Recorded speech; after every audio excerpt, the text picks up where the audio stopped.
نیزے پہ سوار ہو کے کہہ رہا ہے فتح حسین کی ہے، زمانہ حسین کا ہے، قیامت تک ہر دل پہ حکومت حسین۔ وہ ایک سوال آ گیا نیچے آتے ساتھ کہ لیجیے اب تو ڈھول کی بھی جو ہے یہ لوگ دلیل دے رہے ہیں، ڈھول کی بھی دلیل دے رہے ہیں، یہ نیازی، یہ وارسی، یہ مداری، یہ صابری، یہ تعزیہ دار، یہ تعزیہ اٹھانے والے، اب کہہ ڈھول بھی بجے گا، ڈھول کی بھی ارے بھائی میں کیا کروں، جب لکھا ہے کتاب میں تو کیا کروں؟ میری مجبوری یہ ہے کہ ہم جو کتاب پڑھتے ہیں اس میں لکھا ہے،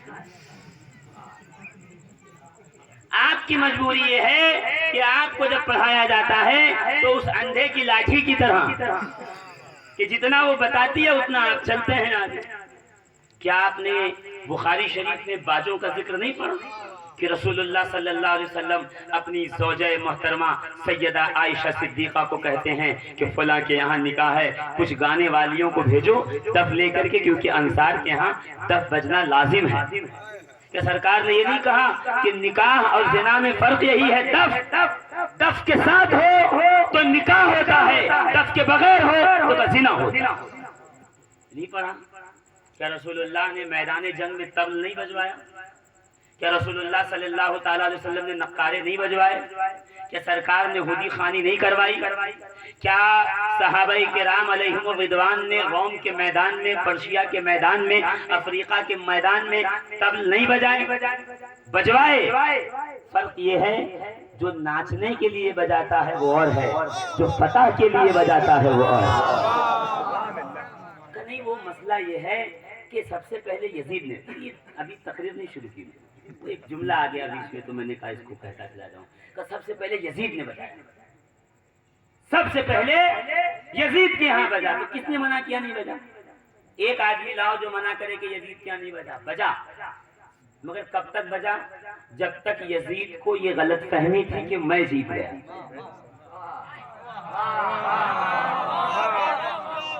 جب تک یزید کو یہ غلط فہمی تھی کہ کربلا میں جیت گیا، تب تک وہ نقارہ فتح کا بجوا رہا تھا۔ جب جناب زینب نے اپنے خطبے کے زور سے یزید کا تخت پلٹ دیا تو اسے احساس ہو گیا میں ہار گیا، کہ جیسے اسے احساس ہوا کہ میں ہارا، اس کا نقارہ بند ہوا، حسین کا نقارہ بجنا شروع ہو گیا۔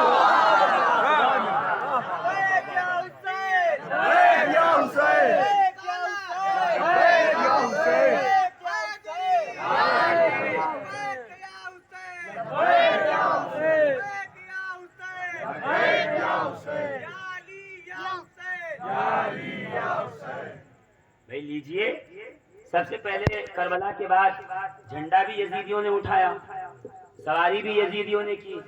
کربلا ختم ہونے کے بعد مغرب کی نماز بھی نہیں پڑھیں گے کہ یزید پڑھ رہے تھے، یزیدی پڑھ رہے، یہ کوئی دلیل ہوئی؟ آپ پہلے یہ دیکھیے کہ انہوں نے بجایا کیوں؟ اس لیے کہ غلط فہمی میں مبتلا تھے کہ ہم نے مار دیا، ہم جیت گئے۔ حسین نیزے پہ سوار ہو کر شام اور کوفہ کی گلیوں سے اس لیے گزرے تاکہ بتا سکیں جو نیزے پہ بولتا ہے وہ جیت جاتا ہے، جو بیمار کے سامنے خاموش ہو جائے وہ ہار جاتا ہے۔ فرق یہی ہے، یہ فتح کا ہے۔ ہم نے 100 بار ہم لوگوں نے کہا ہے کہ ہمارے یہاں جو نقارہ حسین بجتا ہے نا ہماری خانقاہوں میں، وہ اس بات کا اعلان ہے یزید ہار گیا، حسین جیت۔ حسین کی فتح کا نقارہ ہے، جسے برا لگے وہ حسین کی فتح سے جو ہے وہ ناراض بیٹھا ہوا، اس کو حسین کی فتح بری لگ رہی ہے۔ تمہیں اس وقت برا نہیں لگا جب یزید بجوا رہا تھا؟ تمہارے باپ دادا بولے؟ ہاں، شام کی گلیوں میں، کوفہ کی گلیوں میں جب یزید کی طرف سے نقارہ بج رہا تھا تب تو نہیں بولے کہ حرام ہے، اب جب حسین کی طرف سے بج رہا ہے تو حرام بتانے آئے۔ عجیب تماشا ہے۔ تو عزیزان محترم، ایسے سوال ہوتے ہیں اور جب یہ سوال ہوتے ہیں تو اچھا لگتا ہے، کیوں کہ اس بات کا احساس ہوتا ہے کہ ڈیمیج ہیز بین ڈن۔ سمجھ رہے ہیں آپ کہ ڈیمیج ہو گیا۔ सोशल मीडिया ने वो बातें जो इन्होंने छुपाई थी वो लोगों के सामने जाहिर कर दी, वो लोगों के सामने खोल के रख दी। अभी तो एकदम नए नए तमाशे आएंगे, आप देखते रहिएगा। एक कौम खड़े होकर कह रही है करबला में पानी था, वजू बना के गए थे। एक कौम खड़े होकर कह रही है कि जनाब सुगरा जो है वो मदीने में नहीं थी, वो करबला में थी। एक कौम कह रही है कि इमाम हुसैन का कोई घोड़ा नहीं था, वो तो ऊंट पे सवार थे। समझ रहे हैं आप? अब मुझे समझ में नहीं आता कि हुसैन ऊंट पे थे, घोड़े पे थे, तो गधों को उससे क्या लेना देना?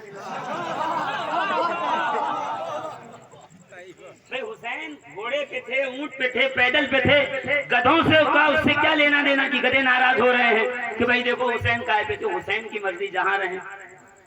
अब जिस ऊंचाई पे रसूलुल्लाह ने हुसैन को बिठा दिया, कोई सवारी वहां नहीं ले जा सकती है। तू इस बात का गौर कर कि हुसैन नबी के कांधे पे सवार है, तेरे हसद के लिए यही काफी है। तू ऊंट और घोड़े छोड़, ऊंट और घोड़ों की जरूरत है, यही मेन बात। तो असल में इन्हें फतह की जलन है, इन्हें हसद इस बात की है कि पूरी लॉबी मिलके या हुसैन बंद करवा रही है, मगर ये खानका वाले मिलके या हुसैन फिर जारी कर रहे हैं। ये सारी कोशिश कर रहे हैं या हुसैन बंद हो जाए, खानकाहें इन पर मिट्टी डालकर आगे बढ़ी जा रही हैं। और मैं हमेशा ये कहता हूँ, तुम क्या मिटा सकोगे सदा या हुसैन की? तुम क्या मिटा सकोगे सदा या हुसैन की? तुम इस सदी के हो, ये सदा हर सदी की है।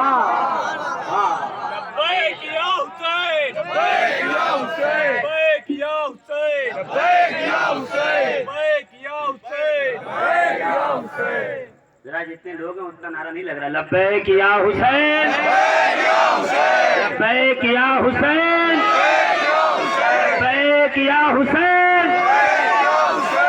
हुसैन का नाम आए तो जज्बात जागने चाहिए जी, नींद से आदमी बेदार होना चाहिए। हुसैन नाम ही उसका है जिसने नींद से बेदार किया।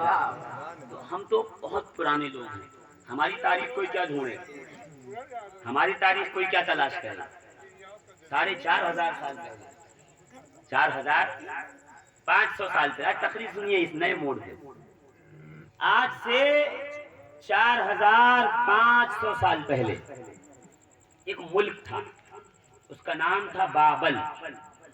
क्या नाम था? बाबल, जिसे बाबुल कहते हैं आप, बाबल। और इतना बड़ा मुल्क था कि आप उसको इमेजिन नहीं कर सकते।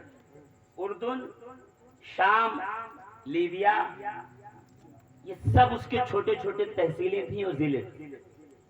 इतना बड़ा मुल्क था और सारे मुल्क में एक चीज कॉमन थी, जगह जगह बड़े बड़े इबादत खाने बने थे, मंदिर बने थे, और उन मंदिरों के अंदर नमरूद का बुत रखा हुआ। ये मैं कहां से पढ़ रहा हूँ? किताब का नाम है तारीखे मदीनतुल हुसैन, महमूद अब्बास अल उक्कार। किताब का नाम है तारीखे इब्राहिम अलैहिस्सलाम। नोट कर लीजिए क्या कि पूरे इलाकों और मुल्कों में सिर्फ मंदिर होते थे और उसमें नमरूद का बुत होता था और उसकी इबादत होती। अच्छा, कई नमरूद किसी एक आदमी का नाम नहीं है। नमरूद हर उस शख्स को कहते थे जो बाबल का बादशाह बन जाए, जैसे फिरौन, हर वो शख्स जो बादशाह हो वो फिरौन कहलाता था। इसी तरह नमरूद का जो नमरूद था, उसकी खासियत ये थी कि वो लोगों को कहता था मैं तुम्हारा अल्लाह हूं, तुम मेरी इबादत करो, मैं तुम्हारा खुदा हूं, तुम मेरी इबादत करो, मेरी परस्तिश करो, मेरी पूजा करो। अच्छा, सारे मंदिरों के अंदर जो भी जिसने बनवाया था, तो पहले नमरूद का, दूसरे नमरूद का, तीसरे नमरूद का, चौथे नमरूद का, पांचवें नमरूद का जो है बुत बना हुआ था और बड़ी धूमधाम से इबादत होती थी, बुतों की परस्तिश होती थी, बुतों की सौदागरी होती थी, बुत बेचे और खरीदे जाते। का पूरे बाबुल में एक इलाका ऐसा था जिसका नाम था उर, जहां अल्लाह की इबादत हुई। क्या नाम था? उर, जहां होती थी अल्लाह की इबादत। और जो इबादत करता था उसका नाम था तारुख, जनाबे इब्राहिम के वालिद। इब्राहिम के वालिद को आजर नहीं कहते, आजर तो वो शख्स था जो जनाब इब्राहिम का चचा था और पूरे इलाके का चचा था, पूरे इलाके। हर आदमी उसको चचा ही कहो, चचा मियाँ कैसे हैं, चचा कुछ होते हैं ना, पूरे इलाके के मामू हो जाते हैं चचा, जगत मामू, जगत चचा, जगत फूफी, जगत दादी, जगत ममानी, तो वो जगत चचा ताल्लुक थे जनाबे सैयदना इब्राहिम अलैहिस्सलाम के वालिद। क्यों? क्योंकि आजर था मुशरिक, बुत परस्त, और अल्लाह का ये कानून है कि वो अपने नबियों को बुत परस्तों के जरिए दुनिया में नहीं पैदा करता, यानी अपने अंबिया के अनवार को बुत परस्तों के बतन या उनके सुल्ब में नहीं रखता। इसलिए कि अंबिया है नूर, और नूर है पाक शय। पाक शय को किसी नापाक बर्तन में नहीं रखा जाता। ये कानून फितरत है, आप भी जानते हैं, मैं भी जानता हूँ। आप ये जमजम लेके आऊं तो लीजिए, एक शीशी है, थोड़ा आप भी रख लीजिए, तो दौड़ के घर में जाएंगे, सबसे पाकीज़ा गिलास जो है वो शोकेस निकाल के उसमें से ले आएंगे, धो धा करके इसमें डालिए। जो रोज डेली इस्तेमाल करते हैं उसमें नहीं रखेंगे। दूध अगर रखना हो तो धुला धुलाया साफ शफाफ बर्तन, जो एकदम घस के धोया गया हो, कि उसमें कोई बू ना हो, कोई जायका ना हो, पिछले खाने का कुछ लगा ना हो। दूध का बर्तन मोस्टली हर घर में अलग हो, वो खाने के बर्तन में नहीं मिलाया जाता। क्यों? तो दूध नूर है, नूर जब भी रखा जाएगा पाक बर्तन में रखा जाएगा। पता ये चला कि मजरूफ अगर पाक हो तो ज़र्फ उसके लिए पाक ढूंढा जाता है। ज़र्फ कहते हैं बर्तन को, मजरूफ कहते हैं जो उसमें रखा हो। अंबिया है मजरूफ, उनके माँ बाप हैं वो पाक बर्तन, ज़र्फ जिसमें उनको रखा गया। ये फितरत का कानून है, याद रखिएगा अच्छी तरीके से कि पाक शय हमेशा पाक ज़र्फों में रखी जाती है। मजरूफ पाक हो तो ज़र्फ पाक ढूंढा जाता है। उसकी मिसाल दूं, मैं कहूँ फूल ले आइए, कल रात को फातिहा देना है, नज़्र करनी है, तो वहाँ फूल लगेंगे। आप गए, बड़े एहतमाम से फूल लिया, टोकरी में रखी, उसके ऊपर गीला करके कपड़ा डाला और लेकर के आए, लीजिए फूल। मैंने कहा केवड़ा भी ले आइएगा, तो इतने बड़े डब्बे के अंदर 5 लीटर की केवड़ा भी ले आया उठा के, भाई खूब जो है वो पेश भी करेंगे, लोगों के ऊपर छिड़केंगे भी।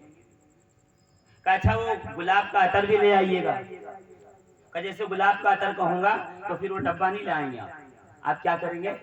जल्दी से एक छोटी सी साफ और शफाफ शीशी, बेहतरीन खूबसूरत हो, का पेश करना है मज़ार पे, फौरन उसको लेके आएंगे। मैं कहूँगा एक काम कीजिए, 5 लीटर जो है वो मिट्टी का तेल ले आइए। नीचे जाएंगे, कोई भी बर्तन पड़ा है, धोने की जरूरत नहीं, घसाई की जरूरत नहीं, उठाइए लेके आ जाइए। क्यों भाई? कल जब केवड़ा मंगा रहा था गुलाब जल, तो धुला हुआ